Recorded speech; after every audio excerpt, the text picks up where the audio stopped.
नमस्कार दोस्तों, आइए सुनिए भीष्म शाहनी जी की लिखी कहानी सिफारिशी चिट्ठी। पुनर्वास मंत्रालय का क्लर्क त्रिलोकीनाथ खाने की छुट्टी के समय कुछ अन्य क्लर्कों के साथ दफ्तर के सामने खड़ा चाट खा रहा था जब एक छोटी सी घटना घटी जो एक क्लर्क की जिंदगी में सालों में एक आध बार ही घटती है। उसे किसी बड़े आदमी ने पहचान लिया। पहचाना ही नहीं, बगलगीर भी हुआ। बगलगीर ही नहीं, पूरे 5 मिनट तक त्रिलोकी बाबू के कंधे पर हाथ रखे बतियाता भी रहा, मुस्कुराता भी रहा। और जब मोटर में बैठकर जाने लगा तो अपनी नोटबुक निकालकर त्रिलोकी बाबू का नाम पता भी लिख कर ले गया। लोग कहते हैं आदमी बदलता है, दुनिया नहीं बदलती, पर यह गलत है। खड़े खड़े त्रिलोकी बाबू की आंखों के सामने दुनिया बदल गई। धूप खिल उठी, आकाश खिल उठा। सड़क पर आते जाते लोगों की चहल पहल में मेले का सा समा बंध गया। लोग कहते हैं इंसान हवा में नहीं उड़ सकता, पर बाबू त्रिलोकीनाथ को पंख लग गए। जब लौटकर दफ्तर की ओर आया तो सचमुच मन हवा में तैर रहा था। ईर्ष्या भरी आंखों की 10 जोड़ियां उसके बड़प्पन को निहार रही थी। और तो और खिड़की में खड़े सुपरिटेंडेंट ने भी देख लिया था कि त्रिलोकी बाबू को कोई छोटा मोटा आदमी नहीं, बड़े बड़ों से हाथ मिलाने की हैसियत रखता है। सोमवार का दिन था और दफ्तर का काम खत्म होना था। बाबू त्रिलोकीनाथ इटलाते हुए से दफ्तर में पहुंचे। तैरती नज़र से उन्होंने अपनी फाइलों की ओर देखा। तैरती नज़र से ही आसपास बैठे एक लड़कों को देखा जो सहसा बौरने हो गए थे और जो अभी भी त्रिलोकी बाबू की ओर देखे जा रहे थे। त्रिलोकी बाबू मेज पर बैठे, पर बैठा न गया। फाइलें खोली, पर उस पर से आंखें फिसल जाती। दफ्तर की किसी बात पर मन ही न टिकता था और दिल था कि बराबर कोई धुन बजाए चला जा रहा था। होते होते त्रिलोकी बाबू कुछ धरती पर उतरे, पर दिल में मीठी मीठी धूप अभी भी खिल रही थी। घर पहुंचते तो दरवाजे पर कुंतो मिली। कुंतो उनकी पत्नी थी। 3 बच्चों की मां होने के बावजूद उसकी आंखें चमकती थीं और घुंघराले बालों की एकाध लट माथे पर सदा झूलती रहती थी। सुबह डिब्बा ले जाते तो लौटते हुए वनस्पति तो लेते आते। त्रिलोकी ने ढांढस बंधाते हुए कुंतो के कोहनी पर हाथ रखा। अनहोनी बात, त्रिलोकी दफ्तर से लौटकर सीधे मुंह कभी बात नहीं करता था। और तो और कुंतो को पति की मूंछों के नीचे एक फरफराती सी मुस्कान भी नजर आई। कौन से खन्ना साहब, वे जो शिक्षा विभाग में डायरेक्टर हुआ करते थे, अब रिटायर हो गए हैं। किसी जमाने में मेरे प्रोफेसर रह चुके हैं। कुंतो क्षण भर के लिए पति के चेहरे की ओर देखती रही, फिर धीरे से बोली, सुबह डिब्बा ले गए होते तो घर में वनस्पति तो होता। इस वक्त तो दाल छौंकने के लिए घर में घी नहीं है। और उठकर रसोई घर में जाने लगी। तुम भागी कहाँ जा रही हो? खन्ना साहब सेक्रेटरी से मेरी सिफारिश करने जा रहे हैं। आज हमारे दफ्तर ही आए थे। उन्होंने नोटबुक में मेरा नाम पता भी लिख लिया है। कहने लगे तुम्हें तरक्की जरूर मिलनी चाहिए। कुंतो ने चलते हुए ही मुड़कर देखा और बोली, जब करेंगे देखा जाएगा, अभी से क्यों नाचने लगूं? और रसोई घर की ओर बढ़ गई। त्रिलोकी कहता गया, बड़े प्यार से मिले, मुझे पहचानते ही बगलगीर हो गए। जब उन्हें मालूम हुआ कि मैं 14 साल से क्लर्की कर रहा हूँ तो उनकी आंखों में आंसू आ गए। इस पर कुंतो हंस पड़ी। रसोई घर के दरवाजे के पास आकर खड़ी हो गई। सच आंसू आ गए? हाँ, तो उनकी आंखें नम हो रही थी। वो मेरे प्रोफेसर रह चुके हैं ना? कहने लगे, तुम जैसा होनहार 14 साल से क्लर्की में बैठा है। मैं अपने जमाने में कॉलेज का सबसे अच्छा विद्यार्थी हुआ करता था। मैं जानती हूँ, कुंदो बीच में ही बोल उठी। तुमने मेडल जीता, हॉकी के कप्तान रहे, लखनऊ में डिबेट में बोलने गए पर कप नहीं जीत पाए क्योंकि जस्ट तुम्हारा मौसेरा भाई निकला। क्या मैं ये सब नहीं जानती? और बात पूरी करते हुए वो फिर मुड़कर रसोई घर में चली गई। वनस्पति के बिना खाना क्या बनता? कुंतु ने चावल दाल उबाले, दाल और बिना उसे छौंके चावलों में मिलाकर 3 बच्चों को खिला दी। पर जब बच्चे सो गए और पति पत्नी अपने अपने बिस्तर पर लेट गए तो कुंतु का दिल मचल उठा।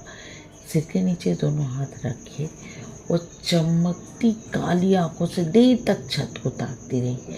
काफ़ी देर बाद उसे हल्की सी झपकी आई तो लगा जैसे रसोई घर में दाल छौंके जा रही है और खालिश घी की मार सारे घर में फैल रही है। कुंतु ने करवट बदली। उसे लगा जैसे उसकी बड़ी बेटी झूला झूल रही है। उसने सफ़ेद फ्रॉक पहन रखा है और उसकी बालों में फूल लगे हैं। कुंतु फिर आगे बढ़कर छत को ताकने लगी। क्यों जी, जागते हो? त्रिलोकी भी अपने गंजे सिर से नीचे दोनों हाथ बांधे छत की ओर ताक रहा था और देर से अपनी उधेड़ बूंद में खोया हुआ था। बीबी की आवाज़ सुनकर चुप बना लेटा रहा। क्यों जी, सो रहे हो? क्या है कुंतु, तुमने मुझे जगा दिया? क्यों जी, क्या सचमुच तुम्हारी तरक्की होने जा रही है? देखिए क्या होता है, इतना आसान तो नहीं है, मगर आजकल सिफारिश के बिना कोई काम होता नहीं है। थोड़ी देर चुप रहने के बाद कुंतु फिर बोली, तुम अफसर भी तो लग सकते हो। रजनी का पति पहले क्लर्क ही तो था, पर वो बड़ा अफसर बना हुआ है। त्रिलोकी चुप रहा। उसने कोई उत्तर नहीं दिया। कुंतु सराहा न गया। उछलकर अपने बिस्तर में से निकली और पति के निकट चली गई। मुझे क्या दोगे जो तरक्की हो गई? उसने हंसकर पूछा। त्रिलोकी ने बूझी सी आवाज़ में जवाब दिया, जब तरक्की होगी तो देखा जाएगा। कुंतु ये काम इतने आसान थोड़े ही होते हैं। शाम के वक्त तो इतनी चहक रहे थे, अब इतने गुमसुम क्यों हो गए हो? मैं तुमसे कुछ मांगती तो नहीं। त्रिलोकी फिर भी चुपचाप लेटा रहा, पर कुंतु की उत्तेजित कल्पना अभी भी पूरी तरह से ताने बाने बुने जा रही थी। तुम रिश्वत भी लोगे ना? क्लर्की में से तो निकला नहीं हो कुंतु, तुम्हें रिश्वत की सूझ रही है। इसमें बुरा क्या है? आजकल सभी रिश्वत लेते हैं। ऊपर की आमदनी का अपना रौब होता है। खुद मांगने नहीं जाना, पर कोई दे दे तो इनकार भी न करना। त्रिलोकी ने पत्नी की ओर पीठ कर ली। कुंतु फिर भी बोलती गई, मैं गार्गी का दहेज अभी से तैयार करने लगूंगी।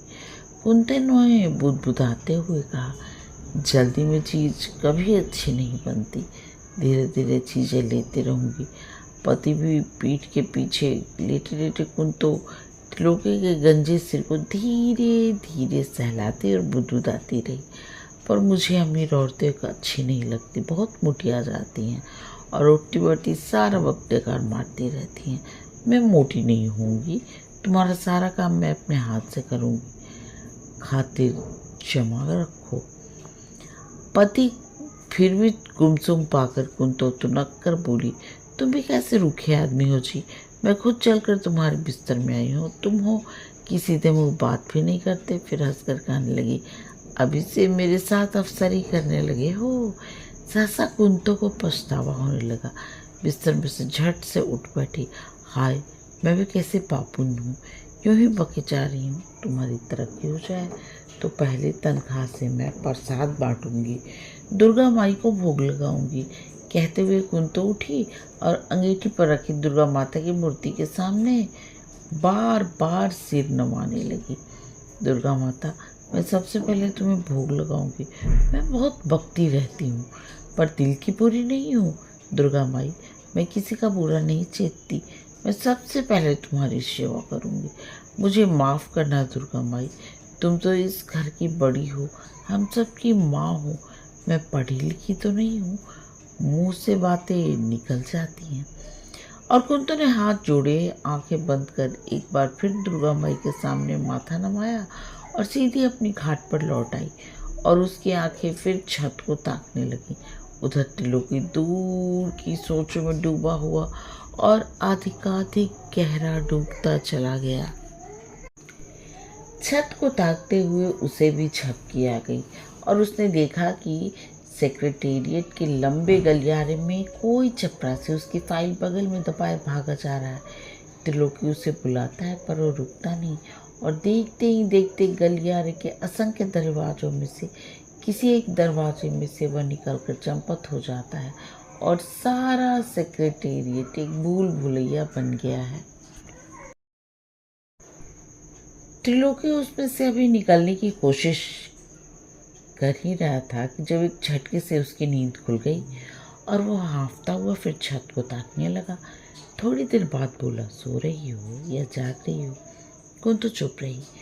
ये सोचकर कि त्रिलोकी ये न समझ बैठे कि वो छोटी सी तरक्की से इतनी उत्तेजित हो रही है। अभी तो बातें कर रही थी, अभी सो भी गई। क्या है, तुम सोने भी नहीं देते? मैं सोचता हूँ कल मैं दफ्तर नहीं जाऊँगा। पत्नी सुनते ही लपक कर उठ बैठी। क्यों भला? मेरी तबीयत कुछ ठीक नहीं है। बहुत बनो नहीं, अब तरक्की होने जा रही है तो तुम्हें दफ्तर ही नहीं जाना अच्छा लगता। थोड़ी देर चुप रहने के बाद त्रिलोकी फिर बोला, तुम समझती हो खन्ना साहब ने ये चिट्ठी लिख दी होगी, जो कहा है तो लिख ही दी होगी। सुनता ही त्रिलोकी का दिल एक सीढ़ी और नीचे उतर आया। मैं सोचता हूँ यह चिट्ठी लिखकर खन्ना साहब ने मेरे साथ बड़ी ज्यादती की है। वाह जी, वे तो तुम्हारी सिफारिश करे और तुम समझो कि ज्यादती कर रहे हैं। तुम दफ्तर के मामले नहीं समझती हो। सिफारिश चिट्ठियों पर तरक्कियाँ मिलने लगे तो सभी क्लर्क अफसर बन जाएं। अब की कुन तो चुप रही। उसको समझ में नहीं आ रहा था कि त्रिलोकी क्या कह जा रहा है। त्रिलोकी ने ठंडी सांस ली और करवट बदल ली। इससे तो वो बात बिगड़ जाएगी। वो बुदबुदाया, बिगड़ेगी क्यों? मेरी तरक्की होगी तो बाकी क्लर्क क्या चुप बैठे रहेंगे? वे तो कल ही कानाफूसी करने लगे थे। मैं दफ्तर से लौट कर गया तो झट से चुप हो गए। कुंतो इस पर चुप हो गई। सुन रही हो? हाँ सुन रही हूँ। खन्ना साहब तो मेरी सिफारिश सेक्रेटरी से करेंगे, पर वह तो बहुत बड़ा अफसर है। मेरी लगाम तो मेरे सुपरिटेंडेंट के हाथ में रहती है। वो जरूर जल उठेगा। तुम इन छोटे अफसरों को नहीं जानती। वो डाह करने लगेगा और साल के आखिर में मेरी रिपोर्ट खराब कर देगा। तुम बहुत चिंता ना किया करो। तरक्की मिले ना मिले तुम्हारी बला से। बैठे बिठाए बखेड़ा खड़ा कर दिया। तरक्की तो होगी या नहीं, दफ्तर के बाकी लोग खामखा मेरे दुश्मन बन जाएंगे। अब डायरेक्टर के साथ मेरा परिचय कराने की क्या ज़रूरत थी? वो उन्हें नीचे छोड़ने आया था। घंटा भर मेरे कंधे पर हाथ रखे खुसफुस करते रहे। दफ्तर में जिसे मालूम नहीं था उसे भी पता चल गया। भूल मुझसे हुई। अगर मैं उन्हें देखकर पीठ मोड़ लेता तो वे मुझे पहचान नहीं पाते। यह बखेड़ा उठता ही नहीं। कौन तो बोली उठी, मैं कहती हूँ तुम डरा नहीं करो। तुम सबसे ज़्यादा योग्य हो और अपने काम में सबसे आगे हो। अगर तुम्हारी ये डरने की आदत हट जाए तो तुम सोने के आदमी हो। डर कौन रहा है?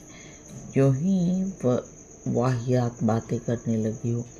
कौन तो धीरे से बोली, मुझे छोड़कर तुम सबसे डरते हो और सच पूछो तो मुझसे भी डरते हो। अच्छा आप चुप रहो। बीवियाँ होती ही हैं जिनसे आदमी कोई दिल की बात करता है, कोई सलाह मशविरा करता है। एक यह है कि बात बात पर उपदेश छाड़ने लगती है।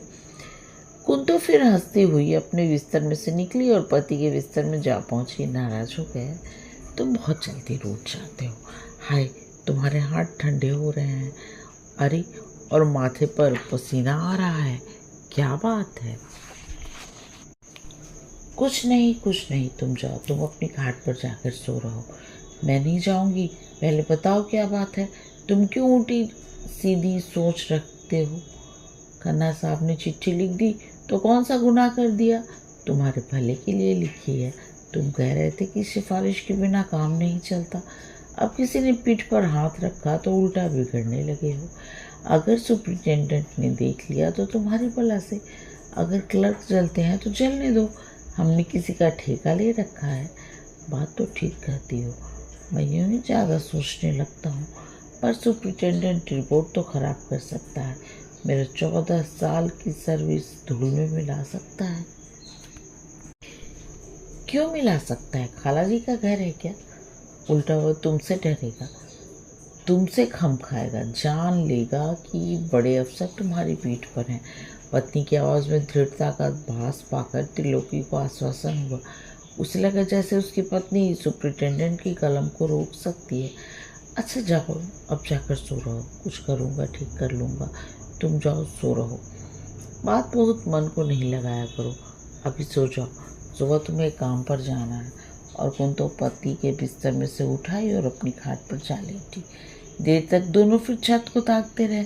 फिर धीरे धीरे कुंतो को हल्की हल्की झपकियाँ आने लगी और घंटा भर बाद कुंतो हड़बड़ा कर जागी और पति की खाट की ओर देखा। त्रिलोकी के बिस्तर में से कोई आवाज़ नहीं आ रही थी। पहले तो आश्वस्त हो गई कि त्रिलोकी सो गया होगा, फिर उसे लगा जैसे बिस्तर खाली है। वह झट से उठकर बैठ गई और अंधेरे में बाहर की ओर झाँक कर देखा। त्रिलोकी बरामदे में खड़ा था, मेराब से कंधा टिकाए हुए। फिर वह मेराब पर से हट गया और टहलने लगा, पीठ के पीछे हाथ, गंजा से आगे की ओर झुका हुआ। प्रभात के छुटपुटे में अच्छा भला आदमी भी प्रेत लगने लगता है। हाय, इन्हें क्या हो गया है? ऐसे भी कोई बात दिल को लगा लेता है। कुंतो खाट पर से उतर आई और बरामदे में पहुंची। तुम्हें मेरे सिर की कसम, अंदर चलो। हुआ क्या है जो तुम इतने परेशान हो रहे हो? त्रिलोकी ठिठक गया। तुम नहीं जानती कुंतो, मुझे लगता है खन्ना साहब ने वो चिट्ठी लिख दी होगी और मेरा काम चौपट हो जाएगा। तुमने अपनी ये क्या हालत बना ली है? आखिर तुम्हें कोई नौकरी से निकाल तो नहीं रहा? अंदर चलो, मेरी 14 साल की सर्विस धूल में मिल जाएगी। कुछ नहीं हुआ, कुछ नहीं होगा, तुम अंदर चलो। तुम समझती क्यों नहीं हो कुंतो, मेरा वास्ता सेक्रेटरी के साथ नहीं पड़ता, मेरा वास्ता सुपरिटेंडेंट के साथ पड़ता है। मेरी नकेल तो उसके हाथ में रहती है। और त्रिलोकी की आंखों के सामने फिर सुपरिटेंडेंट का चेहरा घूम गया। तुम बात को समझा करो कुंतो, दफ्तर में सभी काम फाइलों पर होते हैं। सेक्रेटरी ने ज्यों ही मेरी फाइल मंगवाई कि सुपरिटेंडेंट को पता चल जाएगा, बल्कि जिस तरह वो मुझे देख देख कर मुस्कुरा रहा था, मुझे यकीन है उसे अभी से पता चल चुका है। सुपरिटेंडेंट चिढ़ गया है, वो दिल का अच्छा आदमी नहीं है, मुझसे यूं ही डाह करता है क्योंकि मैं उससे ज़्यादा पढ़ा हुआ हूँ। ये लोग जानबूझकर मेरी रिपोर्ट खराब कर देंगे। अच्छा तुम इस वक्त तो अंदर चलो, देखा जाएगा जो होगा। सुबह होने को आई है, तुम पल भर के लिए भी नहीं सो पाए, चलो अंदर। त्रिलोकी ने पत्नी का हाथ जोर से झटक दिया। तुम मुझे दम भी नहीं लेने देती, दिन रात पीछे पड़ी रहती हो। जब से तुम इस घर में आई हो, एक दिन चैन का नसीब नहीं हुआ। कुंतो धक से रह गई, फिर उसे अपनी बाहों में भरते हुए बोली, मुझे जो मन में आए कह लो, मगर अंदर चलो, घंटे 2 घंटे सो लो। देखो रात पर बेचैन रहे हो। हटो जी, ये क्या मजाक है? त्रिलोकी ने अपने को छुड़ाने की कोशिश करते हुए कहा, फिर चुपचाप अंदर चला गया। सिसकी भरकर खाट पर लेट गया। पक्षी जाग रहे थे, आकाश में सुहानी सुबह की लाली खिल चुकी थी और मीठी मीठी ठंडी हवा बह रही थी। जब त्रिलोकीनाथ खन्ना साहब के बंगले के बाहर खड़ा बार बार अंदर झांक रहा था और निश्चय नहीं कर पा रहा था कि अंदर चला जाए या वहीं खड़ा रहे। वो अभी सोच ही रहा था कि खन्ना साहब सुबह सैर के कपड़े पहने खखारते हुए बाहर निकले। कौन है? अरे त्रिलोकी, तुम कब से यहाँ खड़े हो? आओ अंदर चलो। फिर वहीं खड़े खड़े कहने लगे, माफ़ करना, मैं अभी चिट्ठी नहीं लिख पाया, तुम कुछ काम आ पड़ा था, बीच में ही रह गई। मैं आज जरूर लिख दूंगा। त्रिलोकी ने पहली बार आंख उठाकर खन्ना साहब के चेहरे की ओर देखा। एक क्षण में ही मनोबोझ उसकी छाती पर से, कंधों पर से और सिर पर से उतर गया। नहीं नहीं खन्ना साहब, आप कष्ट न कीजिए, मुझे यूं भी इस साल तरक्की मिल जाने की आशा है। मेरी सर्विस काफ़ी लंबी हो चुकी है सर। खन्ना साहब हाथ बुद्धि से त्रिलोकी के चेहरे की ओर देखने लगे। उन्हें आश्चर्य हुआ, कुछ गुस्सा भी आया। इस क्लर्क ने मेरी सिफारिश को महत्व नहीं दिया। पर इस बात का इत्मीनान भी हुआ कि अनावश्यक उत्साह में जो चिट्ठी लिखने का वचन दिए आए थे, उस बछड़े में से निकलने में से त्रिलोकी ने खुद आगे बढ़कर उनकी मदद की है। हर्ष तो कोई नहीं था अगर लिख देता, मगर तुम अपने दफ्तर की बातों को मुझसे ज़्यादा समझते हो, तो जो ज़रूरत नहीं तो न सही। हल्के डग भरता हुआ त्रिलोकी दफ्तर को चला। थोड़ी देर बाद ही सेक्रेटेरिएट के ऊंचे ऊंचे गुंबद आंखों के सामने आए। रोज की तरह आसमान से बातें करते हुए क्लर्कों की भीड़ साइकिलों पर उनकी ओर बढ़ी जा रही थी। बाबू त्रिलोकीनाथ के पांव धीरे धीरे फिर बोझिल होने लगे और मन फिर उधेड़ बुन में खोने लगा। कहानी समाप्त। कहानी सुनने और अपना कीमती समय देने के लिए आप सबका बहुत बहुत धन्यवाद।